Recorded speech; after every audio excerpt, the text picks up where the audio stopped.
Hello guys, welcome back to education IQ। I hope आप सब अच्छे होंगे। तो आज का जो हमारा द हिंदू एडिटोरियल आर्टिकल है वो है India needs a uniform civil code. ठीक है, तो सबसे पहले मैं आपको हेडिंग का मतलब बता देता हूँ जो आपको पता ही होगा कि इंडिया को जो है ना वो यूनिफॉर्म सिविल कोड की ज़रूरत है। यूनिफॉर्म सिविल कोड का मतलब ये होता है कि सभी के लिए जो लॉ है ना, जो कानून है वो बराबर होना चाहिए, चाहे कोई भी रिलीजन हो। तो ये मुद्दा जो है पहले भी उठता रहा है। तो इस आर्टिकल के अंदर हम लोग पढ़ेंगे कि क्यों इंडिया को ज़रूरत है और क्या इसकी हिस्ट्री रही है पूरी यूनिफॉर्म सिविल कोड की। ये जो आर्टिकल है ना वो लिखा हुआ है वेंकैया नायडू ने। तो आपको पता है फॉर्मर ये जो है हमारे स्पीकर रह चुके हैं, लोकसभा राज्यसभा स्पीकर रह चुके हैं। तो इनके जो ओपिनियंस हैं वो आपके लिए काफ़ी मैटर करते हैं। तो स्टार्टिंग से लेके लास्ट तक वीडियो देखना, एक एक लाइन को मैं आपको हिंदी में पढ़ाऊँगा। कोई भी डिफ़िकल्ट वर्ड आएगा, कोई भी इंपॉर्टेंट टर्म आएगी, उसको मैं आपको साथ साथ में नोट करवाता चलूँगा। तो स्टार्ट करते हैं आज का द हिंदू एडिटोरियल आर्टिकल। क्या लिखा हुआ है? India being a diverse nation is home to many religions. India आपको पता है एक डाइवर्स कंट्री है, मतलब इसमें अलग अलग प्रकार के रिलीजन कल्चर के लोग रहते हैं। तो इंडिया एक डाइवर्स नेशन है और इसमें बहुत सारे जो हैं वो रिलीजन्स हैं, बहुत सारे धर्म हैं, each with its distinct personal law governing marriage, divorce, adoption, inheritance and succession. जितने भी जो धर्म हैं उनके अपने अपने पर्सनल लॉज हैं, मैरिज को लेके, डिवोर्सिस को लेके, या फिर अडॉप्शन को लेके। अडॉप्शन मतलब किसी बच्चे को अगर अडॉप्ट करना है तो उसके लिए भी एक लॉ है, अलग अलग लॉ है। इनहेरिटेंस का मतलब होता है सपोज करो प्रॉपर्टी कैसे डिस्ट्रीब्यूट करनी है, उसके लिए लॉ है। सक्सेशन, सक्सेशन मतलब अगर कोई किसी पोस्ट पे है तो उस फैमिली का दूसरे उसी पोस्ट पे आएगा। तो ये सारी चीज़ों के ऊपर अलग अलग रिलीजन में अलग अलग लॉज हैं, मैरिज के ऊपर, डिवोर्स के ऊपर। It would be accurate to say that the absence of a uniform civil code has only served to perpetuate inequalities and inconsistency in our land of rich diversity। मतलब ये बिल्कुल accurate होगा, सही होगा इस चीज़ को कहना कि जो अब्सेंस है ना यूनिफॉर्म सिविल कोड, मतलब हमारे पास अभी पता है आपको यूनिफॉर्म सिविल कोड नहीं है। इसकी जो अब्सेंस है ना, इसने क्या किया है, इसने सिर्फ सर्व करने का काम किया है, परपेचुएट करने का काम किया है इनइक्वालिटीज़ को। परपेचुएट का मतलब होता है किसी चीज़ के बनने का कारण होना। तो इसकी वजह से हमारे यहाँ बहुत ज़्यादा इनइक्वालिटीज़ हैं, इनकन्सिस्टेंसीज़ हैं, मतलब हम लोग रेगुलरली काम नहीं कर पाते हैं, कुछ कमियाँ रहती हैं। जो कि हमारी लैंड है रिच डाइवर्सिटी की, मतलब जिसमें अलग अलग प्रकार के लोग रहते हैं, रिलीजन है। In fact this has been a hindrance in the nation's progress. Hindrance का मतलब होता है रुकावट। इनफैक्ट ये एक रुकावट है नेशन की प्रोग्रेस में towards social harmony. Social harmony मतलब क्या होता है? शांति। हार्मनी का मतलब होता है शांति और इकोनॉमिक और जेंडर जस्टिस के प्रति। ठीक है। Prime minister Narendra Modi had last week called for the enactment of uniform civil code. पिछले हफ्ते प्रधानमंत्री ने इस चीज़ के लिए बोला था, यूनिफॉर्म सिविल कोड के लिए, pointing out the anomaly of having varying laws for different categories of citizen. और उन्होंने पॉइंट आउट किया था सीधा सीधा जो एनोमली है। एनोमली मतलब होता है दूसरों से अलग होना। तो ये जो मतलब अलग अलग लॉज पाए जाते हैं इंडिया में डिफरेंट कैटेगरीज सिटीज़न के लिए, इसके ऊपर उन्होंने सीधा सीधा पॉइंट आउट किया था, बात की थी।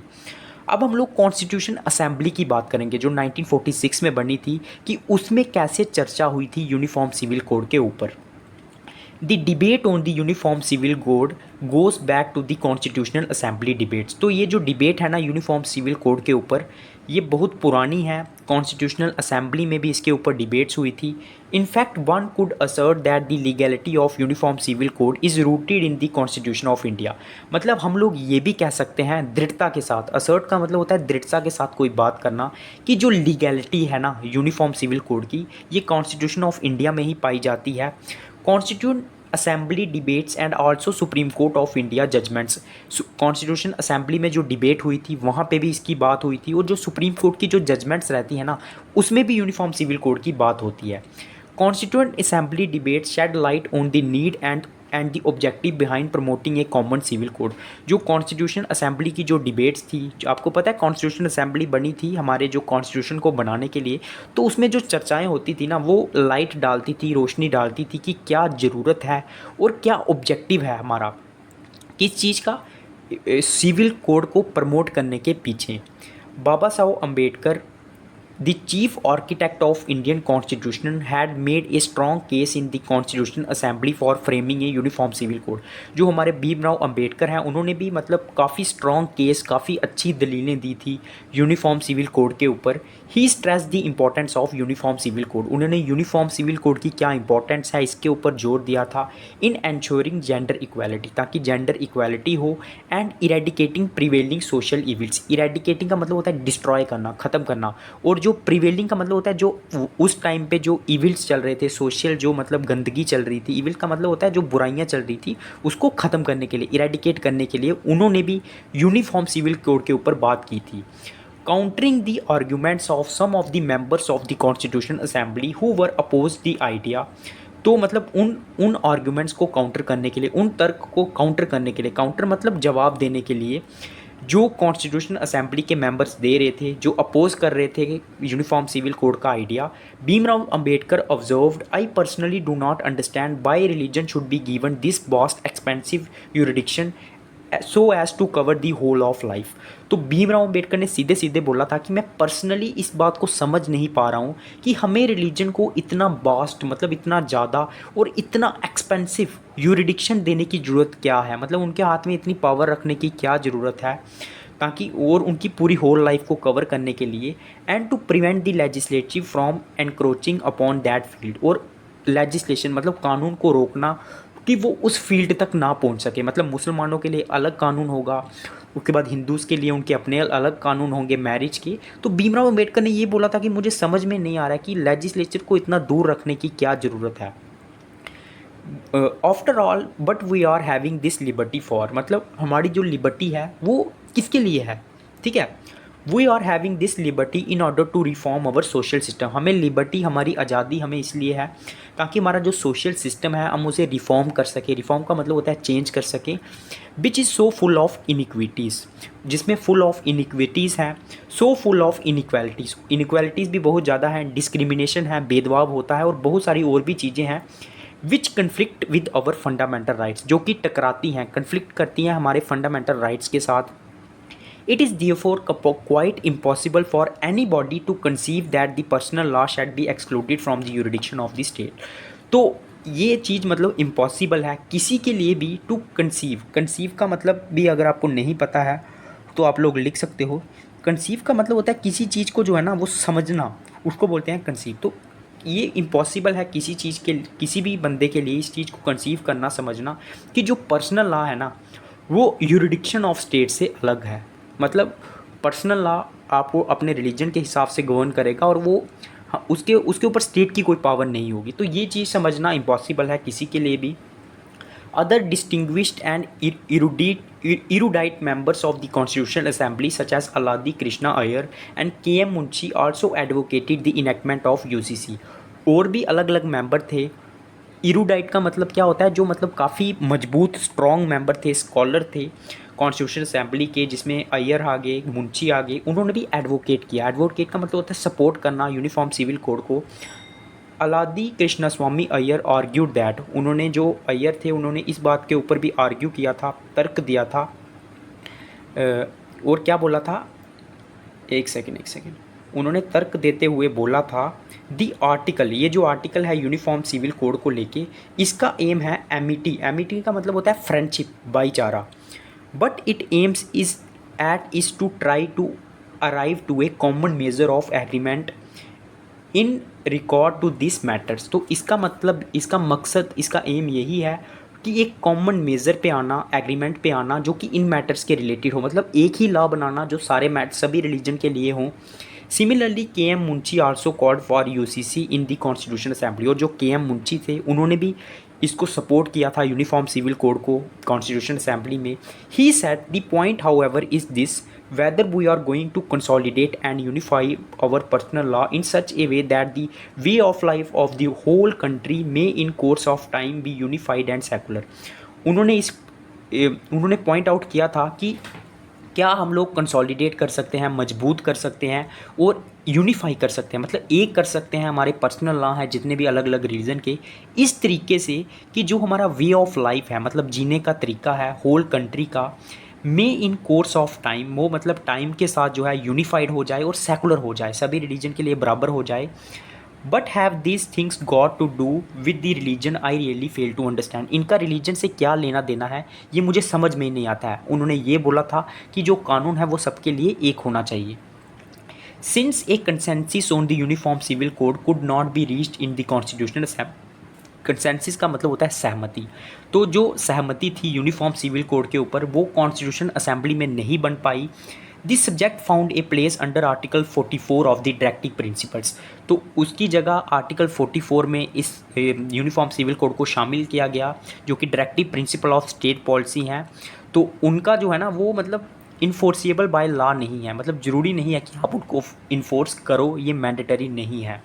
Thus, Article 44 in a sense is the constitutional mandate which requires the state to enact a UCC that applies to all citizens cutting across phase, practices and personal law। तो जो article 44 है ना वो एक सेंस में एक constitutional mandate है। Mandate का मतलब होता है एक पत्र है या फिर एक प्रस्ताव है जिसको स्टेट को इनेक्ट करने के लिए, यूनिफॉर्म सिविल कोड को अप्लाई करने के लिए हर सिटीज़न के ऊपर प्रैक्टिसेस और पर्सनल लॉज की ज़रूरत है। It would also pertinent, pertinent का मीनिंग क्या होता है, इम्पॉर्टेंट। पर्टिनेंट का सीधा सीधा मीनिंग होता है कि कोई चीज़ जो है वो इम्पॉर्टेंट होना। तो इस चीज़ को पॉइंट आउट करना कि जो सुप्रीम कोर्ट है उन्होंने had dwelt on the matter on more than one occasion. Dwelt का मतलब होता है चर्चा करना, और उन्होंने इस बात के ऊपर बहुत ज़्यादा चर्चा की है। The top court observed in the Shah Bano case that it is a matter of regret that article 44 has remained a dead letter. जो टॉप कोर्ट थी सुप्रीम कोर्ट, उसने ऑब्जर्व किया था जो शाह बानू केस हुआ था फेमस, जो गुजरात दंगे हुए थे उसमें जो उनका रेप हुआ था उसके ऊपर जो केस हुआ था, उसमें उन्होंने बोला था कि ये एक मतलब बहुत ही मैटर ऑफ रिग्रेट है। रिग्रेट का मतलब होता है काफ़ी, मतलब जिसके ऊपर हमें पछतावा हो कि जो आर्टिकल 44 है ना वो एक डेड लेटर है, मतलब वो हम इम्प्लीमेंट नहीं कर पाए, वो लॉ नहीं बन पाया। The court had pointed out that a uniform civil code would help the cause of national integration। Court ने इस बात के ऊपर भी पॉइंट आउट किया था कि यूनिफॉर्म सिविल कोड है हमारी हेल्प कर सकता है नेशनल इंटीग्रेशन करने में, मतलब यूनिटी करने में। The top court ruled that, top court ने इसको रूल किया था in the constitutional order of priorities that right to religious freedom is to be exercise in a manner consonant with the vision underlying the provision of Part 2 fundamental rights. तो court ने ये भी बोला था, इस चीज़ को रूल किया था कि जो कॉन्स्टिट्यूशन ऑर्डर है ना प्रायोरिटीज़ का, प्रायोरिटी मतलब किसी चीज़ को महत्व देना, जैसे राइट टू रिलीजियस फ्रीडम हो गया, इसे हमें एक्सरसाइज करना चाहिए, मतलब परफॉर्म करना चाहिए इस तरीके से इन ए मैनर कॉन्सोनेंट, मतलब जो सिमिलर हो हमारे फंडामेंटल राइट्स थे जो पार्ट 3 में मेंशन है। Indian young lawyers association case 2018 में कोर्ट ने ऐसा बोला था। However despite articulating it views clearly on this subject in many cases the supreme court refrain from issuing any clear directive to the government. हालांकि articulating का मतलब होता है स्टेटमेंट देना, हालांकि कोर्ट ने बार बार अपने जो व्यूज़ थे उसको क्लियर किया बहुत सारे केसेस में, लेकिन सुप्रीम कोर्ट जो है ना रिफ्रेन रहा, मतलब दूर रहा कोई भी क्लियर डायरेक्टिव बताने में गवर्नमेंट को, being mindful of the fact that framing of laws falls within the exclusive domain of parliament. तो इस चीज़ को गवर्नमेंट को उन्होंने कभी भी निर्देश नहीं दिया, हालांकि उन्हें पता है कि जो फ्रेमिंग लॉ को फ्रेम करने का जो राइट है वो पार्लियामेंट के पास है, लेकिन सुप्रीम कोर्ट ने कभी भी इस बात के ऊपर डायरेक्ट नहीं किया, डायरेक्टली नहीं बोला। दी एसेंस, एसेंस मतलब होता है किसी चीज़ की समरी, सार। The uniform civil code is therefore a step in the right direction. तो जो यूनिफॉर्म सिविल कोड है ना वो एक सही दिशा में एक कदम है। लॉन्ग ओवर ड्यू, काफ़ी समय से ये लटका हुआ है। To safeguard the fundamental right of all citizens and reduce social inequality, ये फंडामेंटल राइट्स को सेफगार्ड करने के लिए ज़रूरी है और सोशल इनइक्वालिटीज़ जो है उनको दूर करने के लिए इंपॉर्टेंट है, और जेंडर डिस्क्रिमिनेशन को दूर भी ये कर सकता है। It should be seen and understood as an attempt at creating a unified legal framework. तो इसे हम एक अटैम्प्ट मान सकते हैं, एक तरीका मान सकते हैं, यूनिफाइड लीगल फ्रेमवर्क तैयार करना, ढांचा तैयार करना, दैट अपहोल्ड्स दी प्रिंसिपल्स। जो अपहोल्ड का मतलब होता है बनाए रखना, तो जो प्रिंसिपल्स को बनाए रखता है जो हमारे कॉन्स्टिट्यूशन में दिए हुए हैं, तो उसके लिए बहुत ज़्यादा इंपॉर्टेंट है। And reformed by the supreme court's judgment. Reform का मतलब होता है पुष्टि करना, जिसकी बार बार सुप्रीम कोर्ट जो है वो पुष्टि करता है अपनी जजमेंट्स में, बार बार इसके बारे में बात करता है। The doubts in the minds of some and the opposition to this initiative stemming from unfounded apprehensions. Apprehensions का मतलब होता है किसी चीज़ के प्रति डर होना। तो जो डाउट्स है, कुछ लोगों के माइंड में, और जो अपोजिशन है मतलब जो इसका विरोध करती हैं इस इनिशिएटिव का, वो कहाँ से निकलती हैं? एप्रीहेंशंस की वजह से। एप्रीहेंशन मतलब किसी डर की वजह से इसको एड्रेस करने की ज़रूरत है। नीड्स टू बी एड्रेस किसके थ्रू? Enlighten debates. डिबेट करके हम लोग इसको एड्रेस कर सकते हैं कि ये जो है वो यूनिफॉर्म लो सिविल कोड अच्छा है। ठीक है, उसके बाद क्या है? दी ओवरआर्चिंग। ओवरआर्चिंग का मतलब क्या होता है, ये भी आप लोग लिख सकते हो। ओवरआर्चिंग का मतलब होता है जो इंपॉर्टेंट हो। दी important objective is to ensure that there is no gender discrimination, everyone enjoy the fundamental rights enshrined in the constitution। तो सबसे important objective क्या है कि हम लोग ऐसा करें कि जहाँ पे इस बात को इंश्योर करें, पुष्टि करें कि कोई भी जेंडर डिस्क्रिमिनेशन ना हो और सभी जो है अपने फंडामेंटल राइट्स को एंजॉय करें जो कि हमारे कॉन्स्टिट्यूशन में दिए हुए हैं। And that the law of land is uniform for every citizen in our country. और हम इस बात की हम लोग पुष्टि करें कि जो लॉ ऑफ लैंड है वो सबके लिए सेम रहे, यूनिफॉर्म रहे। It will serve as a powerful instrument for the promotion of equality. ये एक पावरफुल इंस्ट्रूमेंट की तरह इस्तेमाल हो सकता है इक्वालिटी को प्रमोट करने के लिए, जस्टिस को प्रमोट करने के लिए सभी सिटीजन्स के लिए। Seen in this right every citizen should welcome it. तो सभी सिटीजन को इसका जो है वो स्वागत करना चाहिए। तो क्या है? As B Baba Saheb Ambedkar and other learned members of constitution assembly had proposed uniformity in personal laws is essential for empowering women and ensuring gender inequality in matters of marriage. जो भीमराव अम्बेडकर थे और कुछ और मदर मेंबर्स थे कॉन्स्टिट्यूशन असेंबली के, उन्होंने इस बात को प्रपोज़ किया था कि पर्सनल लॉ में यूनिफॉर्मिटी होनी चाहिए और ये बहुत ज़्यादा ज़रूरी है वुमेन्स को एम्पावर करने के लिए और जेंडर इनइक्वालिटी को एंश्योर करने के लिए मैरिजेस के मामले में, डिवोर्सेस के मामले में और इनहेरिटेंस के मामले में। A uniform civil code would eliminate discriminatory practices. जो यूनिफॉर्म कोड है वो डिस्क्रिमिनेटरी प्रैक्टिसेस जो होती हैं उनको बंद कर सकता है, एलिमिनेट कर सकता है, जो वुमेन्स को रोकती हैं उनके राइट से, and provide them with equal opportunities and protections. और उनको इक्वल अपॉर्चुनिटीज़ और प्रोटेक्शंस प्रोवाइड करती हैं। Our diverse social society calls for a unified legal framework to foster social cohesion and national integration। हमारी जो डाइवर्स सोसाइटी है मतलब अलग अलग तरह के लोग रहते हैं, वो यूनिफाइड लीगल फ्रेमवर्क के लिए कॉल करते हैं। कॉल का मतलब क्या होता है? मतलब उसमें यूनिफॉर्म लीगल फ्रेमवर्क होना चाहिए जिस तरह की हमारी सोसाइटी है, ताकि हमारी सोशल कोहिजन तेज़ी से बढ़ सके। फोस्टर का मतलब होता है तेज होना, कोहिजन का मतलब होता है यूनिटी होना, और हमारी नेशनल इंटीग्रेशन बढ़ सके, नेशनल यूनिटी बढ़ सके। The constitution assembly members recognize the existing challenges and stress the need for a uniform civil code to bridge the gaps and promote a sense of unity amongst diverse community. तो जो constitution assembly है उसने recognise किया था जो अभी challenges चल रहे हैं, और उन्होंने इस चीज़ के ऊपर जोर दिया था जो यूनिफॉर्म सिविल कोड की नीड्स है, ताकि उस गैप को फिल किया जा सके और एक यूनिटी की सेंस को प्रमोट किया जाए अलग अलग कम्युनिटीज़ में। Personal laws should have a two dimensional acceptance. Personal law को हम लोग दो तरीके से जो है ना हमें उसको मानना चाहिए। They should be constitutionally compliant and consistent with the norms of gender equality. तो मतलब ये इस तरीके से होने चाहिए जो कॉन्स्टिट्यूशन में लिखा हुआ है, और जेंडर इनइक्वालिटी को इनको प्रमोट करना चाहिए। And the right to live with dignity, और जो मतलब डिग्निटी रिस्पेक्ट के साथ रहना।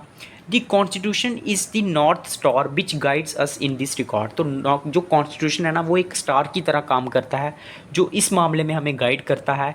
It exemplifies the essential principles of justice, gender equality and secularism which taken together set the foundation of uniform civil code. तो ये एग्जाम्पलीफाइज, ये हमें एग्जाम्पल्स देता है हमारा कॉन्स्टिट्यूशन जस्टिस की, जेंडर इक्वालिटी की और सेक्युलरिज्म की, जिसको जो कि फाउंडेशन है यूनिफॉर्म सिविल कोड का। अब हम लोग एक जो राइटर हैं वो एक अपील करेंगे। कौन है राइटर? वेंकैया नायडू, जो हमारे फॉर्मर स्पीकर थे राज्यसभा के। Finally I would like to urge my fellow citizens, leaders of religious groups and political parties to rise above all differences and support implementation of uniform civil code. Last में वो इस बात को appeal कर रहे हैं कि मैं अपने फेलो सिटीजन्स जो मेरे साथी हैं और जो मेंबर हैं रिलीजियस ग्रुप्स के, पॉलिटिकल पार्टीज़ के, वो सारे डिफरेंसेस से ऊपर के बाहर आएँ और सपोर्ट करें यूनिफॉर्म सिविल कोड की इम्प्लीमेंटेशन को। They should contribute to making it an instrument of social reform. उनको कॉन्ट्रीब्यूट करना चाहिए इसको एक सोशल रिफॉर्म मतलब चेंज की तरह वो उसको देखें। एक legislative framework fully aligned with the principles of justice and equality underscored by the constitution. ये एक लीगल फ्रेमवर्क है जो कि हमारे प्रिंसिपल हैं जस्टिस के और इक्विटी के, और कॉन्स्टिट्यूशन के द्वारा इसकी जांच की गई है। अंडरस्कोर का मतलब होता है जांच करना। एक code that provides legal protection against discrimination, एक ऐसा कोड है जो हमें प्रोटेक्शन प्रोवाइड करता है अगेंस्ट डिस्क्रिमिनेशन के खिलाफ।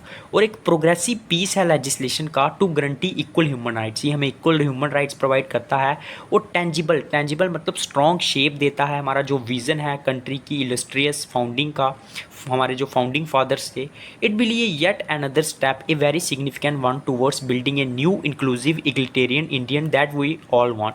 तो एक नया कदम हो सकता है, एक सिग्निफिकेंट स्टेप हो सकता है, एक न्यू इंक्लूसिव और इगलिटेरियन। इगलिटेरियन का मतलब होता है एक ऐसी सोसाइटी जिसमें इक्वल इंपॉर्टेंट दिया जाए मैन और वुमेन को, कोई इनइक्वालिटी ना हो, जो कि हम सब लोग चाहते हैं, इंडिया चाहता है। तो ये था आज का the Hindu editorial article. I hope आप सबको अच्छा लगा होगा। अगर अच्छा लगा है चैनल को सब्सक्राइब करना, बेल आइकन को दबाना, ताकि जब भी मेरा नेक्स्ट वीडियो आए आपको नोटिफिकेशन मिल जाए। प्रीवियस जो मेरे लेक्चर्स हैं उनका पूरा प्लेलिस्ट बना हुआ है, उनको भी आप लोग देखिए। और टेलीग्राम को ज्वाइन कर लीजिए, वहाँ पे आपको पीडीएफ मिल जाएगा और डेली वीडियो लिंक रात को मिल जाएगा। डेली रात को मेरा वीडियो आएगा, तो कॉन्टिन्यूसली देखो, आपका वोकैब अच्छा हो जाएगा, आपको न्यूज़पेपर पढ़ना आ जाएगा। जय हिंद।